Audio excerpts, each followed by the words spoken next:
Check, check. Watch what he thought. Watch what he thought. Check it back. Trubisky gives to Cohen. A pickup of about 3 yards as he's taken down at the 31. They tried a quick hitter inside, but that one was swallowed up because what they're hoping, this big defensive lineman will take the bait and move laterally and open up a crease that they can run through. Didn't happen on that play.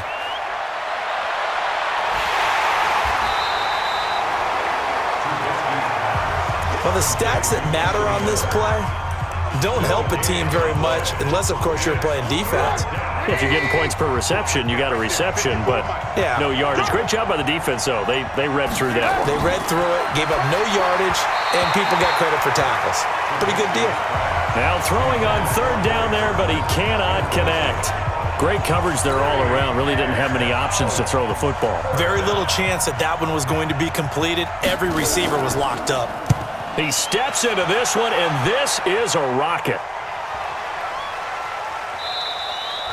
And that one hits a little too close to the goal line, and it continues into the end zone for a touchback. Set to take over again here on offense, Jimmy G and the 49ers. And I guess the question, Charles, is what's the formula for keeping him better protected? Because as we see, the protection, it struggled. And normally what you get is renewed determination. When the big guy gets hit, that usually sparks people. Hey, we can't let this happen anymore. They take it personally. He's not supposed to be on the ground. But that hasn't been the case so far in this game. So maybe they've got to figure out how do they get rid of the ball faster to help out the offensive line so he doesn't get hit as much. And we'll see if they can keep him off the ground now going forward. And he's got it past the 30 before he's hit and dropped. A gain of 11 to kick off the drive, and it's a quick first down. And a nice gain and a broken tackle along the way, and really we shouldn't be surprised, should we? That's what runners do, especially the best ones. They break tackles and gain extra yardage. Throwing on first is Garoppolo. There's the Washington Husky. It's Dante Pettis. And he'll be taken down, but not before they work it across midfield. A good pickup there, 21 yards.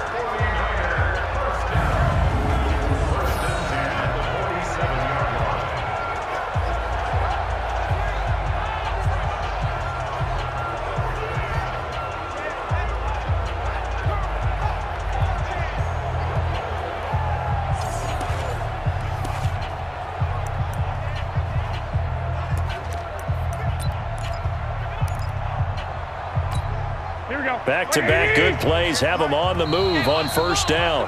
Our score 10-3 with 2 minutes remaining in quarter number 2.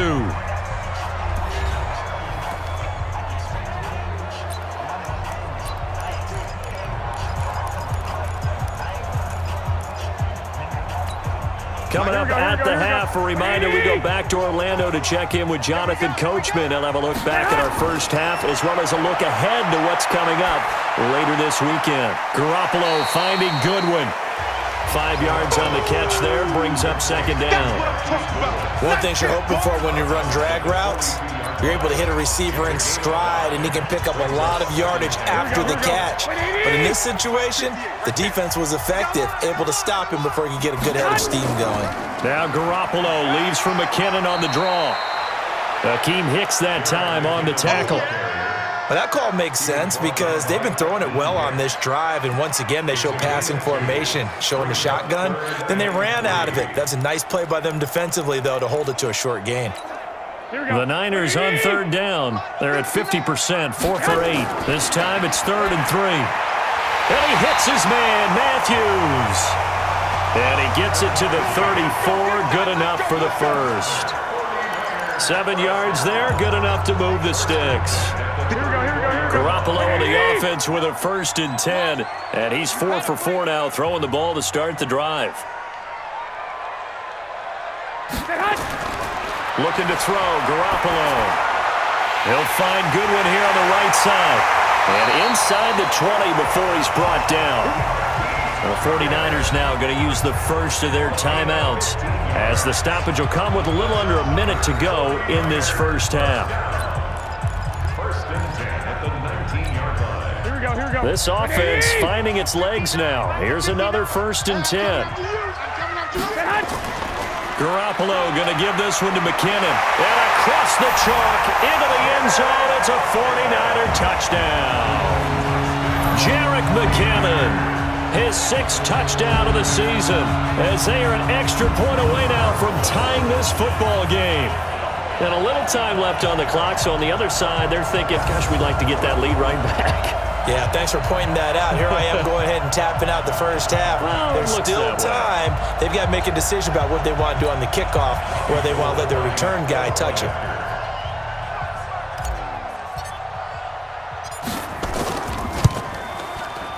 Gold with the extra point, and that is going to tie our game as we approach halftime. So that a 7-play, 80-yard drive, and the capper, a 19-yard touchdown run.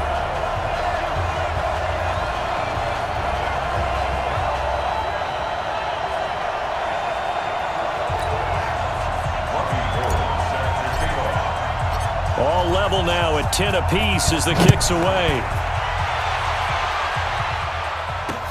This is fielded at the goal line. And he'll take this across the 25, a couple extra yards, up to the 27-yard line. Here's the Chicago offense coming back out onto the field. And we're under a minute to go here in what's been an even first half, all tied up. Yeah, still time to make something happen, too. A couple completions, you string them together, could get into field goal range. Let's see what happens.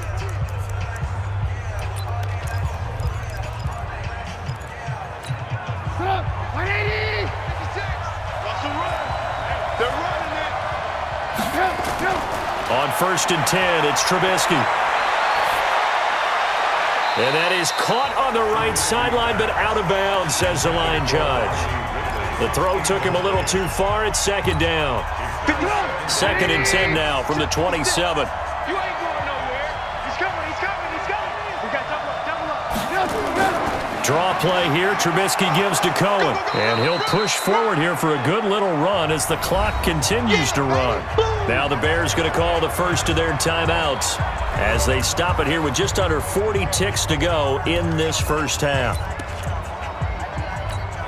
The Bears on 3rd down. They've only converted once in 4 tries. This is 3rd and 4. From the shotgun is Trubisky. And that is incomplete. Not only was the call spot on, how about the execution of that defense right there? Zone was absolutely locked up tight. He was trying to force it in there on 3rd down. But if there's a time to force it, he felt like he needed to make a play, right? Yeah, exactly right. 3rd down, you got to try and find something. There's nothing available there for him.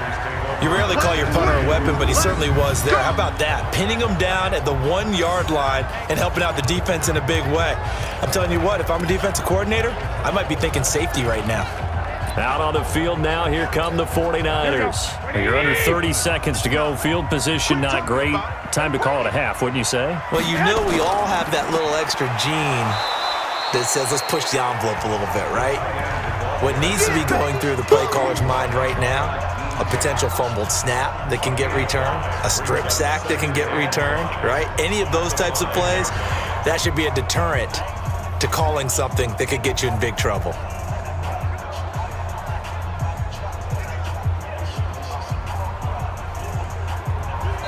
So we have reached halftime here in a good one. 10-10 is our score. As we'll send you eastward to Orlando. Standing by with that EA Sports halftime report now is Jonathan Coachman. Take it away, Coach. All right, Brandon, thanks very much. We'll get back to you and Charles in a minute. But first, time to give the folks at home a look at what's going on around the NFL.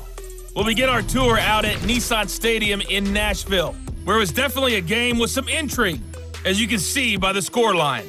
Marcus Mariota, a strong performance there, over 300 yards passing with 3 touchdowns in the victory. From there, we head up to the Motor City to check in on the Lions at home at Ford Field. And it was the visiting LA Rams who get the victory in that one. 31-14, the final.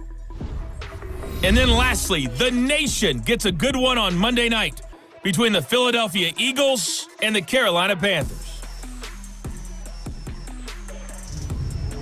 Meanwhile, in our game, it's been as tight as we expected, all tied through one half of play. For the call of the second half, let's get it back to Brandon Gaudin and Charles Davis.